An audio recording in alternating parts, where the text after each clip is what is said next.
ঈশ্বরের বাক্যে দ্বারা তিনি আমাদেরকে উৎসাহ দিয়েছেন যে যেন আমরা সেই বাক্য বুঝতে পারি। তাই আজকে যে বিষয় ওয়াচম্যান বা প্রহরী, প্রহরী তোমরা বাংলাটা জানো নিশ্চয়ই। ওয়াচম্যান বা এখন চলিত যেটা মানে সব থেকে বুঝতে হবে সিকিউরিটি গার্ড যেটা এরকম বলা চলে, কিন্তু বাইবেল বলছে তোমাকে প্রহরী হিসাবে নিযুক্ত করা বা প্রহরী হিসাবে আমাদেরকে দেখছে ঈশ্বর। এখন বিষয় হলো প্রিয় ভাই বোনেরা, যে আমরা কারা কারা ঈশ্বরের প্রহরী হিসাবে আমরা সেই কার্য করতে ইচ্ছুক, এবং আমরা তখনই সেই কার্য করতে ইচ্ছুক প্রকাশ করতে পারি যদি আমরা প্রভুকে ভালোবাসি এবং যদি আমরা আমাদের ভাই বোনেদেরকে ভালোবাসি। এখন প্রশ্ন হতে পারে যে ভাই বোনেদেরকে ভালোবাসা এর সঙ্গে কী আছে? হ্যাঁ আছে, সম্পূর্ণ জড়িত আছে। কারণ তোমরা জানো যে ঈশ্বর তিনি আমাদেরকে ভালোবেসে তার প্রিয় পুত্রকে তিনি পাঠিয়েছিলেন। কারণ কি? কারণ যেন মানুষরা পাপ থেকে মুক্তি পায়, উদ্ধার পায়। সুতরাং তিনি তার প্রিয় পুত্রের বলিদানের বিনিময়ে তিনি এই সমগ্র মানব জাতিকে তাদের পাপ থেকে উদ্ধার করছে, যাতে এই মানব জাতি পরিত্রাণ পেয়ে ঈশ্বরের কাছে ফিরে যেতে পারে। শুধু তাই নয়, সেই পরিত্রাণের সুসমাচার তার পুত্রের চলে যাওয়ার পরেও সেই তার শিষ্য এবং তারপরে শিষ্য এবং তার সেবাকারীদের মধ্য দিয়ে এখনও হয়ে চলেছে, যাদেরকে প্রভু সেই প্রহরীগণের মতনই নিযুক্ত করছে এবং যাদের দ্বারায় এবং অনেক মানুষকে আজকে বাঁচিয়ে চলেছে এবং বা রক্ষা করে চলেছে। সুতরাং সেটাই বলছি, প্রহরীগণের কার্য কি? রক্ষা করা বা তাদেরকে চেতনা দেওয়া।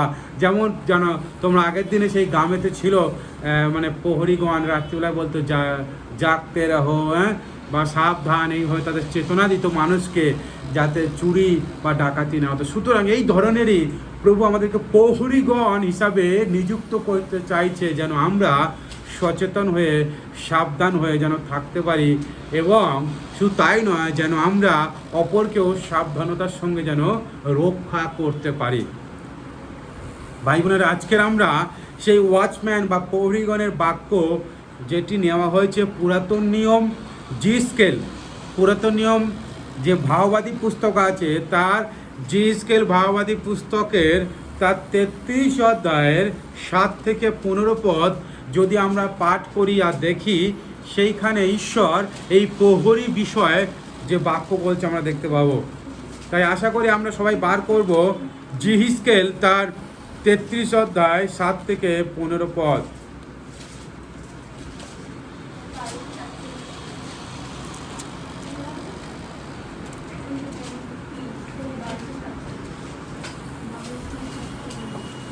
আমরা যদি বার করে থাকি, আমরা সমবেতভাবে আমরা আস্তে আস্তে সুন্দর করে পাঠ করি। আসো আমরা জিহিস্কেল তার 33 অধ্যায় 7 থেকে 15 পদ আমরা পাঠ করি সমবেতভাবে। আমরা শুরু করি। হে মনুষ্য সন্তান, আমি তোমাকেই ইসরায়েল কুলের প্রহরী নিযুক্ত করিলাম। অতএব তুমি আমার মুখে বাক্য শ্রবণ করো ও আমার নামে তাহাদেরকে সচেতন করো। আমি যখন দুষ্ট লোককে বলি, হে দুষ্ট, তোমাকে নিশ্চয় মরিতে হইবে, তখন তুমি তাহার পথের বিষয় সেই দুষ্ট লোককে সচেতন করিবার নিমিত্ত যদি কিছু না বলো, তবে সেই দুষ্ট নিজ অপরাধ প্রযুক্ত মরিবে, কিন্তু আমি তোমার হস্ত হইতে তার রক্তের পরিশোধ লইব। পরন্তু তুমি সেই দুষ্টকে তাহার পথ হইতে ফিরাইবার জন্য তাহার পথের বিষয়ে সচেতন করিলে, যদি সে আপন পথ হইতে না ফিরে, তবে সে নিজ অপরাধ প্রযুক্ত মরিবে, কিন্তু তুমি আপন প্রাণ রক্ষা করিলে। আর হে মনুষ্য সন্তান, তুমি ইসরায়েল কুলকে বলো, তোমরা এইরূপ বলিয়া থাকো, আমাদের অধর্মের ও পাপের ভার আমাদের উপরে আছে এবং তাহাতে আমরা ক্ষয় পাইতেছি, তবে কেমন করিয়া বাঁচিব? তুমি তাহাদিগকে বলো, প্রভু সদাপ্রভু কহেন, আমার জীবনের দিব্য, দুষ্ট লোকের মরণে আমার সন্তোষ নাই, বরং দুষ্ট লোক যে আপন পথ হইতে ফিরিয়া বাঁচে, ইহাতেই আমার সন্তোষ। তোমরা ফিরো, আপন আপন কুপথ হইতে ফিরো, কারণ হে ইসরায়েল কুল, তোমরা কেন মরিবে? আর হে মনুষ্য সন্তান, তুমি আপন জাতির সন্তানদিগকে বলো, ধার্মিকতা তাহার অধর্মের দিনে তাহাকে রক্ষা করিবে না। আবার দুষ্টের যে দুষ্টতা, তাহাতে সে আপন দুষ্টতা হইতে ফিরিবার দিনে উচ্চট খাইবে না, এবং ধার্মিক লোক পাপ করিবার দিনে ধার্মিকতা দ্বারা বাঁচিবে না। যখন আমি ধার্মিকের উদ্দেশ্যে বলি সে অবশ্য বাঁচিবে, তখন যদি সে আপন ধার্মিকতা নির্ভর করিয়া অন্যায় করে, তবে তার সমস্ত ধর্মকর্ম আর স্মরণে হইবে না। সে যে অন্যায় করিয়াছে তাহাতেই মরিবে। আর যখন আমি দুষ্টকে বলি তুমি মরিবে, তখন যদি সে আপন পাপ হইতে ফিরিয়া ন্যায় ও ধর্মাচরণ করে, সেই দুষ্ট যদি বন্ধক ফিরিয়া দেয়, অপত পরিশোধ করে ও অন্যায় না করিয়া জীবনদায়ক বিধিপথে চলে, তবে অবশ্যই বাঁচিবে, মরিবে না। ইহা ঈশ্বরের বাক্য। আমেন। আসো আমরা প্রার্থনা যাই। পবিত্র ঈশ্বর, এই সময় তোমার পবিত্র আত্মা দ্বারা আমাদেরকে নিয়ন্ত্রণ করো, আমাদেরকে জ্ঞান বুদ্ধি দাও যেন তোমার বাক্যের নিগ্রতত্ব আমরা বুঝতে পারি, এবং তোমার বাক্যের গভীর মনোভাব যেন আমরা বুঝতে পারি, আমাদের জীবনে যেন কাজে লাগাতে পারি, এবং সেই বাক্যের আশীর্বাদ যেন আমাদের জীবনে লাগাতে পারি, নিয়ে যেতে পারি আমাদের গৃহেতে, আমাদের জীবনে প্রতিদিন চলার পথে যেন সেই বাক্য দ্বারা আমরা আরও পরিতৃপ্ত হতে পারি, আমাদেরকে আরও সংশোধন করতে পারি, আমাদেরকে আরও তৈরি করতে হয়। তুমি আশীর্বাদ করো, আমাদের সঙ্গে থাকো, আমাকে এবং যারা শ্রোতা উভয়কে তোমার পবিত্র আত্মার হস্তে সমর্পণ করলাম, আমাদেরকে চালনা করো। ধন্যবাদ দিয়ে প্রার্থনা যিশু নামে চাই, আমেন। প্রিয় ভাই বোনেরা, আমরা আজকে ঈশ্বরের বাক্য আমরা শুনলাম, আমরা দেখলাম। আমি আগেও যেমন বললাম, ঈশ্বর এই জগৎকে সৃষ্টি করেছে তার একটা বিশেষ পরিকল্পনা। যোহন তার 3 অধ্যায় 16 পদ তোমরা সবাই জানো মোটামুটি, যে ঈশ্বর জগৎকে এমন প্রেম করলেন যে তার একজাত পুত্রকে দান করলেন, যেন যে কেহ তাতে বিশ্বাস করে সে বিনষ্ট নয় কিন্তু অনন্ত জীবন পায়। কিন্তু 17 পদ আরও খুব সুন্দর বলছে যে ঈশ্বর তাহার পুত্রকে এই জগতে প্রেরণ করেন নাই যে জগতের যেন বিচার হয়, কিন্তু জগৎকে যেন পরিত্রাণ করিতে পারে। খুব বড় একটা বিষয়। ঈশ্বর জগতে তার পুত্রকে বিচার করার জন্য পাঠায়নি। যদি জগতের বিচার করার জন্যই পাঠাতেন, তাহলে এই জগৎ ঈশ্বরের সামনে দাঁড়াতে পারতো না। আজকের আমরা হয়তো ঈশ্বরের গৃহে থাকতে পারতাম না, কিন্তু ঈশ্বর তিনি দয়াময়, তিনি করুণাময়, তিনি আমাদেরকে ভালোবাসেন, তিনি আমাদেরকে রক্ষা করতে চান। তাই ঈশ্বর বাক্য আজকে বলছে যে আমি তোমাকে প্রহরী হিসাবে নিযুক্ত করছি, যেন আমরা ঈশ্বরের সেই বার্তা, ঈশ্বরের সুসমাচার যেন আমাদের আরও ভাই বোনেদেরকে বলতে পারি, তাদেরকে যেন রক্ষা করতে পারি। প্রিয় ভাই বোনেরা, মনে রাখো, ঈশ্বরের বাক্য বলে যখন আমরা সত্যকে বা ঈশ্বরকে পরিচয় পাচ্ছি, তখন এটা আমাদের জীবনে একটা বড় দায়িত্ব, যেন আমরা সেই সুখবর বা সেই সুসমাচার বা সেই বার্তা যেন আমাদের পারিবারিক যে আছে, পাশাপাশি পরিবারের পাশাপাশি যারা আছে, বা আমাদের প্রতিবেশী, আমাদের এলাকার মানুষজন, আমাদের ভাই বোনেরা বা আমাদের বন্ধু বান্ধব, সবার কাছে যেন সেই বার্তাকে পৌঁছে দিতে পারি, এবং সেই সুসমাচারকে যেন বলতে পারি, যেন তার দ্বারায় তারা যেন রক্ষা পায়। কারণ আমরা জানি যে ঈশ্বরকে যারা বিশ্বাস না করবে, প্রভু সুসমাচার যেন না জানবে, তাদের জীবনে ঈশ্বর কেমন কি বিচার করবে এবং কি ভয়ঙ্করতা আসবে। এবং আমরা এখনই বাক্যে পড়লাম সেই অবস্থা কি হবে। তাই এখানে বলছে হে মনুষ্য সন্তান। তাই আমরা যদি মানুষের সন্তান, আমরা মনুষ্য সন্তান হয়ে থাকি, এটা আমাদের উদ্দেশ্য। বলছে আমি তোমাকেই ইসরায়েলের করে প্রহরী নিযুক্ত করিলাম। ইসরায়েল কুল মানে সেই শুধু ইসরায়েল দেশ নয়, আজকের আমাদেরও এই জাতির উদ্দেশ্য আমাদেরকেও ঈশ্বর বলছে আজকের এই জাতির জন্য আমরা এক একজন প্রহরী, এক একজন সিকিউরিটি গার্ড, বা আমরা এক একজন সেই ওয়াচম্যান, সিকিউরিটি গার্ড বা ওয়াচম্যান, রক্ষা করার দায়িত্ব আমাদের খ্রিস্ট প্রিয়জন। তাই বলছে আমার মুখের বাক্য শোভন করো ও আমার নামে তাহাদিওকে সচেতন করো। ঈশ্বর আমাদেরকে একটা দায়িত্ব দিচ্ছে যেন আমরা তাদেরকে সচেতন করি। খ্রিস্টের প্রিয় ভাই বোনেরা, এটা একটা বড় বিষয়। আজকে আমরা যারা প্রভুকে জানি বা যারা প্রভুর চরণে আসছি, আমরা কতজন এই বিষয়ে সচেষ্ট বা কতজন এই বিষয়ে আমরা চিন্তিত আমাদের প্রতিবেশী বা আমাদের ভাই বোনেদের জন্য? এটা একটা বড় প্রশ্ন। অনেকে আমরা হয়তো ভাবি যে আমি জানি আর অপর না জানলে হলো, বা আমরা অনেকে ভাবি যে অপরের কাছে বলতে গিয়ে বা অপর ভাই বোনের কাছে বলতে গিয়ে হয়তো আমরা অস্বাচ্ছন্দ্য বোধ করতে পারি বা অস্বস্তি অনুভব করতে পারি, বা তার দ্বারায় কোনো বিষয় আমরা অবহেলিত বা অপমানিত হতে পারি, সেই জন্য অনেক সময় আমরা নিজেকে গুটিয়ে রাখি বা নিজেকে আমরা একটু শান্ত রাখি বা নিজেকে তার মতন করে তার কাছে বা সে যেরূপ চায় সেই মতন তার কাছে আমরা উপস্থিত হই। কিন্তু প্রিয় ভাই বোনেরা, একটা বিষয় আমি বলতে চাই, আজকে জাস্ট ভাবো, ঈশ্বর আমাদেরকে ভালোবেসে তার প্রিয় পুত্রকে পাঠালেন। হ্যাঁ, একজন, ফর ওয়ান সেভ মেনি, একজনকে দিয়ে তিনি সবাইকে তিনি তাদের পাপ থেকে বাঁচাবার চেষ্টা করেছেন, একজনকে দিয়ে সবাইকে তাদের পাপ থেকে রক্ষা করার চেষ্টা করেছে। সেই ঈশ্বর বলছেন, আমি পুত্রকে পাঠিয়েছিলাম জগতের বিচার করার জন্য নয়, কিন্তু জগৎ যেন তার দ্বারা রক্ষা পায়। তাহলে ঈশ্বর, যিনি সমস্ত সৃষ্টির মালিক, ঈশ্বরের বাক্য বলছে স্বর্গ তোমার সিংহাসন, পৃথিবী তোমার পাদপীঠ, যিনি স্বর্গে বসে আছেন এবং পৃথিবী তার পায়ের নিচে, তিনি যদি মনে করেন একটা মুহূর্তে সব কিছু বিলীন করতে পারে, ধ্বংস করতে পারে, তথাপি তিনি সেটি করার মানুষ করলেন না বা মনে সেটা আনলেন না। তিনি চাইলেন যেন মানব জাতিকে রক্ষা করতে পারে, যেন মানুষ রক্ষা পায়, যেন মানুষ তাদের পাপের ক্ষমা পায়, যেন মানুষ ঠিক পথে আসতে পারে, যেন মানুষ ঈশ্বরকে বিশ্বাস করে রক্ষা পায়। সেই জন্য তিনি এইসব পরিকল্পনাগুলো করলেন। তাহলে আমরা সেই পরিকল্পনায় বা সেই মিশন বা সেই লক্ষ্যকে এগিয়ে নিয়ে যাওয়ার জন্য আমরা কি এই ছোট্ট একটা পদক্ষেপ আমরা কি গ্রহণ করতে পারি না আমাদের জীবন দ্বারা? এটা একটা বড় প্রশ্ন আমাদের কাছে, প্রিয় ভাই বোনেরা। তাই বলছে, যখন দুষ্ট লোককে বলি, হে দুষ্ট, তুমি নিশ্চয় মরিবে, তখন তুমি তাহার বিষয়, সেই দুষ্ট লোককে যদি সচেতন করিবার নিমিত্ত যদি কিছু না বলো, তবে দুষ্ট নিজ অপরাধে মরিবে, কিন্তু তার হিসাব ঈশ্বর বলছে আমাদের কাছ থেকে নেওয়া হবে।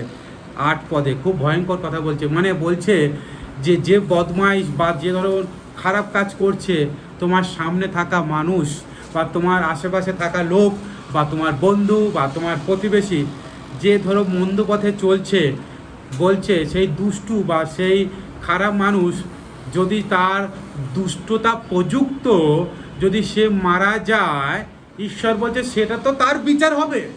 কিন্তু যেহেতু আমি বা তুমি সেই দুষ্ট মানুষকে চেতনা করতে পারলাম না, এর জন্য তার রক্তের জন্য হিসাব আমাকে আর তোমাকে দিতে হবে। প্রিয় ভাই বোনেরা, আজকে জি-স্কেল ভাওবাদের মধ্যে দিয়ে ঈশ্বর এই ভয়ঙ্কর বার্তা তিনি আমাদেরকে দিচ্ছেন এবং তিনি একটা সচেতনতা দিচ্ছে যেন আমরা সেই প্রহরীগণের কার্য করতে পারি। প্রিয় ভাই বোনেরা, আজকে আমাদেরকে সেই ওয়াচম্যানের কাজ করতে হবে। আজকে জাস্ট ভাবো না, আজকে তোমাদের বন্ধু বান্ধবদের কথা ভাবো না। তোমাদের বন্ধু বান্ধবরা যে মন্দ বিষয় চলে, যে মন্দ বিষয় জীবন করে, তুমি জানার সত্ত্বেও তাকে সেই বিষয়টা অ্যালাউ করে যাচ্ছ। তুমি জানো সত্যতা যে কোনটা করলে কি হবে, তুমি জানো সেই ঈশ্বরের প্রচণ্ড দিনের কথা, সেই বিচার দিনের কথা, যেই দিন কি হবে। শুধু তাই নয়, ঈশ্বরের বাক্য বলছে এই জগতে থাকিতে থাকিতেই এই মনুষ্যরা সেই মন্দতার ফল তাদের জীবনে পাবে। এবং তোমরা জানো যে এই জগতে বাস করার সময় এই সেই দুষ্টতার ফল তারা তাদের জীবনে পেয়ে যাবে। গীত সংহিতা বলছে বলছে তোমরা সেই দুষ্টুগণের পথে চলিও না, তাদের সেই যারা নিন্দক তাদের সভায় বসেও না, তাদের পথকে তোমরা মনোনীত করো না। কেন দুষ্টুগণ কেমন তুষের ন্যায় তারা উড়ে যাবে। তুষ দেখেছো, সেই মানে যখন সেই ধান থেকে চাল হয়, সেই তুষ বার হয়, ধানের খোসাগুলো থেকে তুষ বার হয়। তুষ খুবই হালকা হয় এবং খুব উড়ে যায়, তাড়াতাড়ি মানে হাওয়াতে উড়ে যায়। গীত সংহিতায় বলছে ঈশ্বরের বাক্যে যে সেই দুষ্টুগণ সেই তুষের ন্যায় উড়ে চলে যাবে। খ্রিস্ট প্রিয়জন ভাই বোনেরা, হিতোপদেশে বিভিন্ন জায়গায় সেই দুষ্টুদের বিষয়ে বলছে। দুষ্টু মানে যারা ঈশ্বর বিরুদ্ধে কাজ করে, যারা সর্বদা ঈশ্বরের বিরুদ্ধে চিন্তা করে, বিভিন্ন রকমের জাগতিক মন্দতা সর্বদা করে বেরোয় বা সর্বদা তাদের কার্যে যেগুলো প্রকাশ পায় মন্দ বিষয়, তাদের জগতের কাজ, সেইটাই দুষ্ট কার্য বলছে। বিশেষ এক কথায় ঈশ্বরকে যারা সর্বদা কষ্ট দুঃখ দিচ্ছে বা ঈশ্বরের বাক্যের বিপথে সর্বদা যারা জীবন করছে। খ্রিস্ট প্রিয়জন। তাই আজকের বলছে আমরা যদি সেই তাদেরকে যদি চেতনা না দিতে পারি, তাহলে তারা তো তাদের কাজের জন্য মরবে, কিন্তু আমরা তার রক্তের দায়ী থেকে যাব। এখানে ঈশ্বরের বাক্য যে তার রক্তের পরিশোধ আমাদের কাছ থেকে নেবে। এটা ভয়ঙ্কর একটা কথাবার্তা, একটা ভয়ঙ্কর একটা বাক্য। সে তার কাজের জন্য মরবে, কিন্তু তার রক্তের দায় আমাদেরকে হিসাব দিতে হবে। তাই আমাদেরকে তাদেরকে পর্যন্ত চেতনা দিতে হবে। সমঝোতা নয় ভাই বোনেরা, প্রিয় ভাই বোনেরা, সমঝোতা আর নয়। সমঝোতার দিন চলে গিয়েছে। এখন খ্রিস্ট খুব শীঘ্রই আসবে। খ্রিস্ট খুব শীঘ্রই আসবে। খ্রিস্ট যখন আসবে তখন তিনি আমাদের এক একটা কার্যের জন্য বিচার হবে। আর আমরা কেউই চাইবো না সেই বিচারছনের সামনে আমরা দাঁড়িয়ে আমরা আমাদের যে আশেপাশে যারা বদমাইশি করে বা যারা দুষ্টুমি করে চলেছে তাদের জন্য আমরা বিচারিত হই। সুতরাং সেই সময় আসার আগেই যদি আমরা তাদেরকে যে প্রভুর কথা বলতে পারি বা প্রভুর সেই বিষয়ে চেতনা দিতে পারি, তাদের কাজ যে ভুল করছো, তোমরা প্রভুর পথে ফিরে আসো, তোমরা তোমাদের কাজ থেকে দূরে থাকো, মন্দতা থেকে দূরে থাকো, তাহলে এটা আমাদের দায়িত্ব। অন্তত একবার করে যদি বলি, তাহলে প্রভু সেই দিনে আমাদেরকে আর ধরবে না। কারণ তিনি 9 পদে বলছে যে দুষ্ট মরিলে তারপরে আর তোমাদেরকে ধরবে না, কারণ তোমরা তাকে সচেতন করেছো, তোমরা তাকে চেতনা দিয়েছো। ঈশ্বরের বাক্য বলে যে অনেকে বলে যে ঈশ্বর তিনি খুব কঠিনভাবে আমাদেরকে বিচার করেন এবং তিনি আমাদের প্রতি দয়া করে না। কিন্তু ঈশ্বর এখানে কি বলছে? ঈশ্বর এখানে একটা কথা বলছে,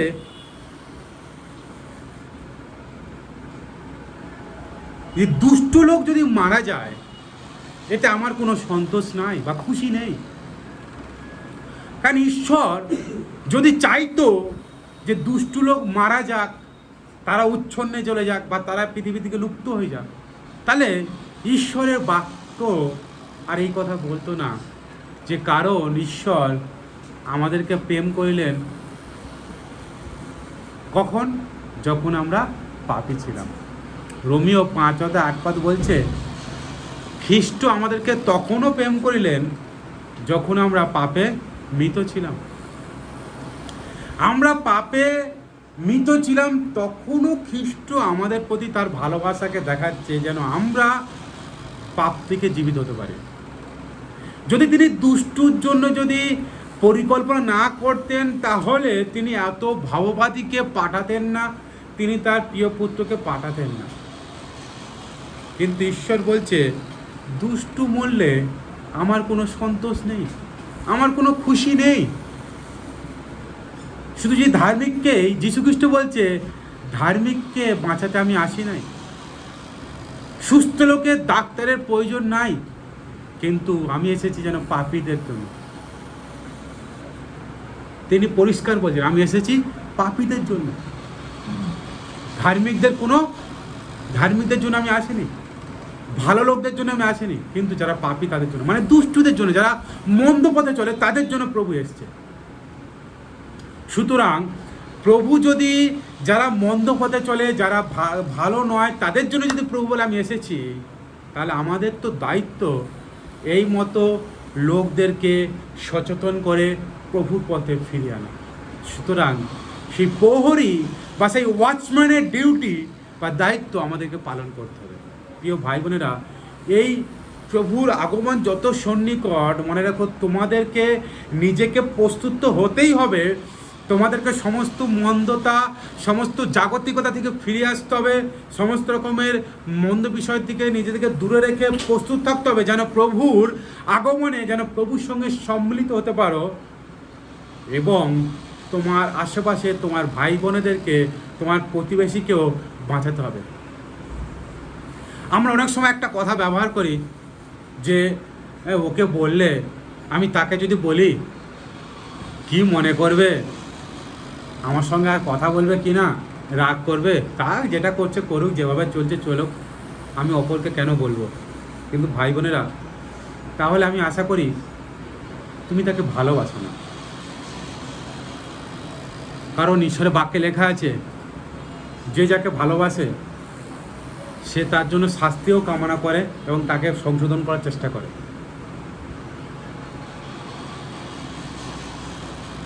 এবং হিতোপদেশে আরও লেখা আছে, যদি বাবা বা অভিভাবক এই সন্তানকে ভালোবাসে তাহলে তাকে অবশ্যই শাস্তি দেবে।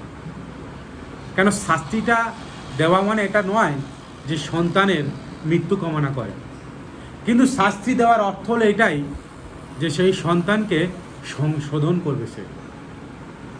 সুতরাং যদি তোমরা মনে করো যে আমার বন্ধু বা আমার প্রতিবেশী ওইজন যে পথে চলছে আমি তাকে বলতে গেলে আমার সঙ্গে ঝগড়া হবে, এটা আমাদের ভুল চিন্তা। মনে রেখো, সত্য এমন একটা জিনিস যেই সত্যতা প্রতিটা মানুষের জীবনে একটা দরকার আছে। আজকের প্রত্যেকটা মানুষের জীবনে সেই সত্যের একটা খোঁজ আছে এবং প্রত্যেকটা মানুষ তার অধর্ম প্রযুক্ত, তার পাপ এবং তার দুষ্টতা প্রযুক্ত সে জানে যে আমি ভুল পথে আছি। তাই যখন আমরা তাকে সচেতন করব, যখন আমরা ঈশ্বরের বাক্যতা তাদের জীবনে চেতনা দেব, তাদের সেই বিবেকে ঈশ্বর কার্য করবে। কারণ আমাদের নিজেদের কথা দ্বারা আমরা তার কাছে যাচ্ছি না, কিন্তু আমরা এই ঈশ্বরের পবিত্র বাক্য নিয়ে আমরা যাব। আমরা নিজেদের জ্ঞান বুদ্ধি নিয়ে বলবো না, আমরা ঈশ্বরের বাক্য দ্বারা, যেটা ঈশ্বরের বাক্য সত্যতা, সেই সত্যতা নিয়ে বলবো। ঈশ্বরের বাক্যে যে প্রেমের কথা লেখা আছে সেইটা নিয়ে বলবো, ঈশ্বরের বাক্যে যে জীবনের কথা আছে সেইটা নিয়ে বলবো। আশা করি ঈশ্বর সেই বাক্য দ্বারা অলৌকিক কার্য তোমার দ্বারা তার জীবনে করবে। আমেন। সুতরাং আমরা সেই ওয়াচম্যান বা আমরা সেই প্রহরী, আমাদের ভাই বোনেদেরকে, আমাদের এই দেশের মানুষদেরকে বাঁচাবার জন্য। প্রিয় ভাই বোনেরা, ঈশ্বরের বাক্য বলছে, খুব ভালো একটা বিষয় বলছে, যে যদি আমরা মনে করি যে আমি মণ্ডলীতে আসি বা আমি প্রার্থনা করি বা আমি বাইবেল পড়ি, আমি অনেক ধার্মিকতা লাভ করছি, কিন্তু ঈশ্বরের বাক্য আরও একটা ভয়ঙ্কর কথা বলে যে তোমার এই ধার্মিকতা জমানো রয়েছে বা সঞ্চিত আছে বা গচ্ছিত আছে বলে এরকম কোনো বিষয় নয়। কারণ তুমি যেদিন একটা ভুল করবে সেই ভুলটির জন্যেও তোমাকে শাস্তি পেতে হবে, যদি তুমি সেই ভুল আমার সামনে অনুতাপের সঙ্গে স্বীকার না করো। খ্রিস্টের প্রিয়জন, সেই জন্য প্রভু যীশু খ্রিস্ট তিনি যখন তার প্রচার কার্য শুরু করেছিলেন, তিনি প্রথমেই বলেছিলেন তোমরা মন ফিরাও। কারণ আমাদেরকে ঈশ্বরের পথে মন ফিরাতে হবে, আমাদেরকে আমাদের অধার্মিকতার থেকে মন ফিরাতে হবে। ঈশ্বরের বাক্য দেখো কি বলছে, 12 পদে বলছে, আর হে মনুষ্য সন্তান, তুমি আপন জাতির সন্তানদিগকে বলো। হ্যাঁ, আমাদের সমস্ত জাতির উদ্দেশ্যে বলতে বলছে, হোল নেশন, সমস্ত জাতির উদ্দেশ্যে। ধার্মিকের ধার্মিকতা তার অধর্মের দিনে তাকে রক্ষা করিবে না। ভয়ঙ্কর কথা বলছে। যদি আমরা মনে করে থাকি বা আমাদের কেউ যদি মনে করে থাকে আমি অনেক ধর্মপথে চলছি, আমি অনেক দান ধ্যান করছি, আমি খুব সৎ জীবনযাপন করছি,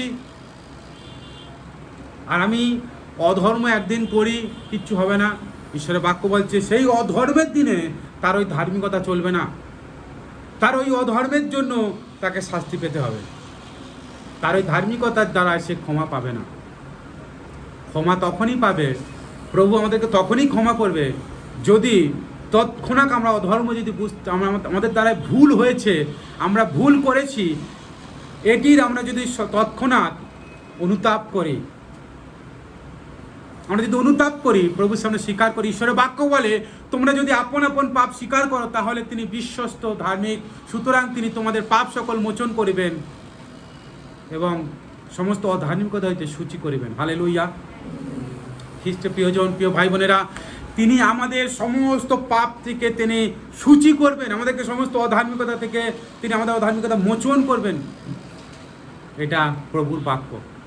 কিন্তু যদি না করি, ঈশ্বর বাক্যে লেখা আছে আমরা তাহলে তাকে মিথ্যাবাদী প্রতিপন্ন করি। ভাবলাম হয়তো একটা অধর্ম কোনো বিষয় নয়, একটা ভুল কোনো বিষয় নয়, আমি তো অনেক প্রার্থনা করেছি, অনেক চার্চে গিয়েছি, একটা ভুল কোনো বিষয় না। ঈশ্বরের বাক্য বলছে তাহলে আমরা ঈশ্বরের সামনে মিথ্যাবাদী করি। কারণ যখন আমরা পাপ স্বীকার করছি না, তার মানে ঈশ্বরকে বলছে আমি কোনো পাপ করি না, পাপ করি না, আমার মধ্যে কোনো পাপ নাই। তাই আমার সমস্ত চার্চে আসার সেই ধার্মিকতা বা ঈশ্বরের কাছে প্রার্থনা করার সমস্ত ধার্মিকতা, সেই একদিনে সেই অধর্মের জন্য আমাদেরকে শাস্তি পেতে হবে। তাই এখানে ঈশ্বরের বাক্য দেখো লেখা আছে 15 পদে, সেই দুষ্ট যদি বন্ধক লইয়া দেয়, বন্ধক ফিরিয়া দেয়, অপহত দ্রব্য পরিশোধ করে, অন্যায় না করিয়া জীবনদায়ক বিধিপথে চলে, তবে অবশ্যই বাঁচিবে, মরিবে না। হালেলুয়া। ইয়েস, যেটা আমি বারবার বললাম, ঈশ্বর দুষ্টুকে বা যারা বদমাইশ বা যারা পাপের পথেতে তাদেরকে মেরে ফেলার পরিকল্পনা নেই, কিন্তু ঈশ্বরের পরিকল্পনা আছে যেন সবাই পরিত্রাণ পায়, সবাই যেন বাঁচে, ঈশ্বরকে যেন জানতে পারে, ঈশ্বরের দ্বারা যেন সে যেন ক্ষমা লাভ করতে পারে এবং যেন প্রভুর গৌরব স্বীকার করতে পারে। দাউদ বলছে, আমি যদি মারা যাই, কে তোমার গৌরব করবে? যদি ঈশ্বরের সামনে যদি সবাই যদি দোষীকৃত হয়ে যদি সবাই যদি মারা যায়, ঈশ্বর যদি সবাইকে শাস্তি দিয়ে দেয়, ঈশ্বর যদি সবাইকে ধ্বংস করে যায়, তাহলে ঈশ্বর, তিনি যে স্রষ্টা, তিনি যে সৃষ্টি করেছেন, তিনি যে এলোহিম এল সদাই সর্বশক্তিমান ঈশ্বর, তাহলে তার তো কোনো ভ্যালু থাকবে না, তার গৌরবকে স্বীকার করবে।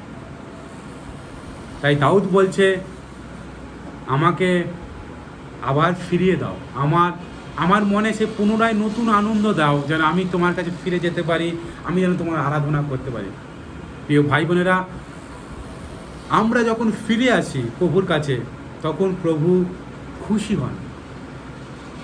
ঈশ্বর বাক্যে লেখা আছে, যখন সেই একজন পাপী মন ফিরায়, তখন স্বর্গরাজ্যে অনেক আনন্দ হয়। কারণ প্রভু যীশু খ্রিস্ট লূক লিখিত সুসমাচারে বলছে, আমি এসেছি যারা হারিয়ে গিয়েছে তাদেরকে খুঁজতে এবং তাদেরকে পরিত্রাণ করতে। ইয়েস, প্রভু আমাদেরকে খুঁজে পেতে, পরিত্রাণ করতে, উদ্ধার করতে এসেছে যারা আমরা হারিয়েছিলাম। তাই আমরা আমাদের জীবনে যদি সেই উদ্ধার পেয়েছি, সেই পরিত্রাণ পেয়েছি, সেই স্বর্গীয় আনন্দ যদি লাভ করেছি, আমাদের দায়িত্ব একজন প্রহরীর হিসাবে আরও একজনকে সেই পরিত্রাণের আনন্দ বা সেই পরিত্রাণের আনন্দ, সেই উদ্ধারের আনন্দ, সেই স্বর্গীয় আনন্দেতে সহভাগী করা। হালেলুয়া। আমাদের দায়িত্ব আমরা যেন তাকে সেই প্রভুর কাছে ফিরিয়ে নিয়ে আসি। শুধু আমরাই নিজেদের জন্য সুনিশ্চিত করব যে আমরা পরিত্রাণ পাইব, আমরা স্বর্গে যাব প্রভুর সঙ্গে, তার সেই মহাভোজে আমরা সম্মিলিত হব, আমরা সেই তার সঙ্গে আনন্দে থাকব, আর আমার আশেপাশে প্রতিবেশী, আমার ভাই বা আমার বোন বা আমার বন্ধু, আমার আত্মীয়, তারা সেই অনন্ত নরকে চলে যাবে তা নয়। আমাদেরকে সেই প্রহরীর কার্য করতে হবে, তাদেরকে চেতনা দিতে হবে, জেগে থাকো, জেগে উঠুন, সময় হয়ে এসেছে, পরিত্রাণ আমাদের দরজায় কড়া নাড়ছে, প্রভুর আগমন আমাদের দরজায় কড়া নাড়ছে। আমাদেরকে বাঁচতে হবে, আমাকে উদ্ধার পেতে হবে, দুষ্টতার পথ থেকে ফিরে আসতে হবে, মন্দতার পথ থেকে ফিরে আসতে হবে। প্রিয় ভাই বোনেরা, আমি তোমাদেরকে উৎসাহ দিতে চাই এবং বলতে চাই, প্রকাশিত বাক্যে লেখা আছে, যারা এই কার্য করিবে সেই দিন প্রভু তাদের জীবন মুকুট দিয়ে অভিষিক্ত করবে। তাই তোমরা নিজেরা জেগে থাকো। প্রহরীগণের কাজ করতে গেলে তো নিজেকে প্রথমে জেগে থাকতে হবে। কোনো মন্দতা বা দুষ্টতা যেন তোমাদেরকে নষ্ট না করে দেয়, এই জগতের কোনো কাজ যেন তোমাদেরকে নষ্ট না করে দেয়, এবং অপর তোমার বন্ধু, তোমার প্রতিবেশী, তোমার ভাই বোন বা আরও যে আছে, তাকে বাঁচাবার জন্য প্রহরীর কার্য করো। ঈশ্বর, মনে রাখো, ঈশ্বর তার উপস্থিতি তোমাদের সঙ্গে সঙ্গে রেখেছেন। প্রভু তিনি বলছেন, আমি তোমাকে কখনো ছাড়িব না, কখনো ত্যাগ করিব না। তুমি একা নও, তোমরা যখন এই কার্য করতে যাবে, তোমার সঙ্গে পবিত্র আত্মা, পিতা ঈশ্বর, পুত্র ঈশ্বর তোমার সঙ্গে সঙ্গে আছে।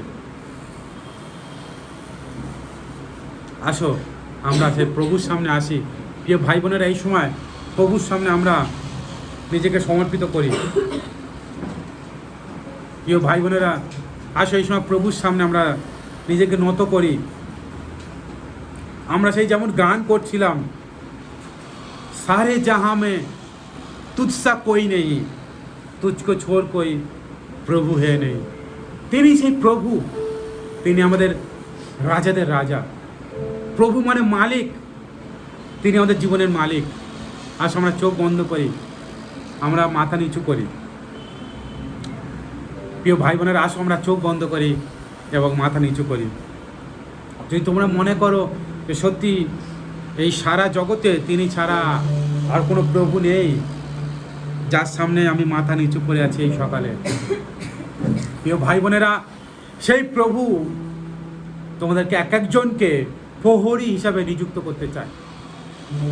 তার সৃষ্টিকে বাঁচাবার জন্য তোমরা কি সেই প্রভুর সেই মহান লক্ষ্যে তোমরা সামিল হতে পারবে না? তোমরা কি সেই এক একজন উত্তম প্রহরী হিসাবে তোমাদের বন্ধু, তোমাদের প্রতিবেশী, তোমাদের ভাই বোন, তোমাদের আত্মীয়কে বাঁচাতে পারবে না? নিজেকে না গুটিয়ে রেখে সেই প্রহরীগণের কার্য করো।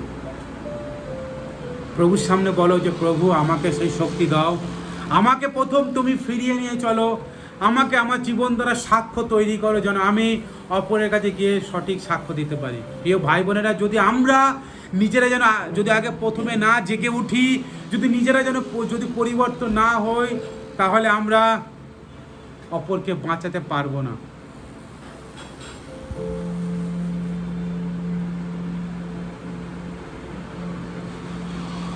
প্রিয় ভাই বোনেরা, আসো এই সময় আমরা প্রার্থনায় যাই। পবিত্র বাহিনীগণের সদাপ্রভু, প্রভু আমরা বাঁচতে চাই প্রভু, এবং আমরা অপরকে বাঁচাতে চাই। প্রিয় ভাই বোনেরা, যখন ঈশ্বরের সামনে তুমি চোখ বন্ধ করে মাথা নিচু করে আছো, সঠিকভাবে তুমি ঈশ্বরের সামনে প্রার্থনা করো। ঈশ্বর তোমাকে বাঁচাতে চায়, সেই জন্য তার প্রিয় পুত্রকে পাঠিয়েছিলেন, এবং তোমার দ্বারা অপর আত্মাকেও বাঁচাতে চায়। পিতা ঈশ্বর, তুমি আমাদেরকে সেই প্রহরীগণের ন্যায় নিযুক্ত করছো প্রভু। প্রভু আমি এই ভাই বোনেদের উদ্দেশ্যে প্রার্থনা করি যেন এরাও তোমার সেই প্রহরীগণের ন্যায় নিযুক্ত হতে পারে। তারা যেন নিজেকে বাঁচাতে পারে, নিজেকে যেন রক্ষা করতে পারে প্রভু। তাদের যেন প্রতিবেশী, তাদের বন্ধু, তাদের ভাই বোন সবাইকে যেন রক্ষা করতে পারে প্রভু। তুমি যখন আসবে তখন তো তুমি প্রভু সবারই বিচার করবে প্রভু। সবার অধর্ম, অধার্মিকতা, দুষ্টতা, প্রযুক্ত তোমার সেই বিচারাসনের সম্মুখে দাঁড়াতে হবে। কিন্তু ঈশ্বর, আমি চাই না যে একটু আত্মা নষ্ট হয়ে যাক প্রভু। এই জগৎপুর, এই সন্নিহিত এলাকা,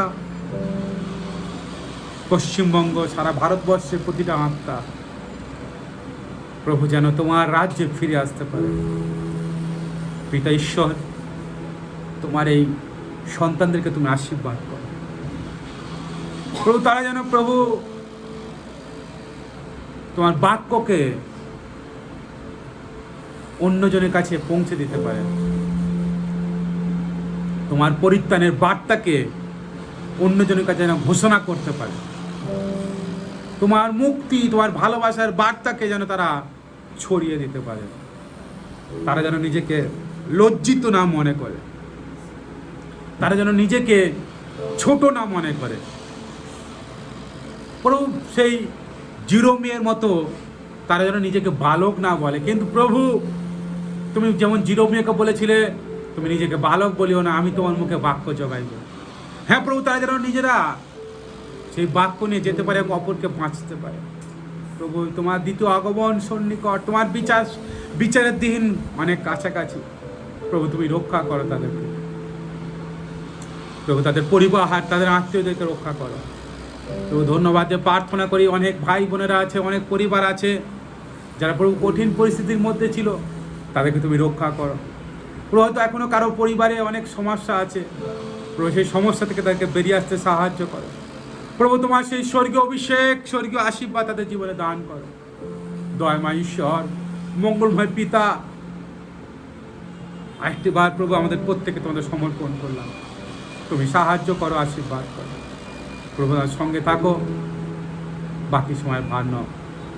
ধন্যবাদ, প্রশংসা তোমাকে দিয়ে আশীর্বাদের সঙ্গে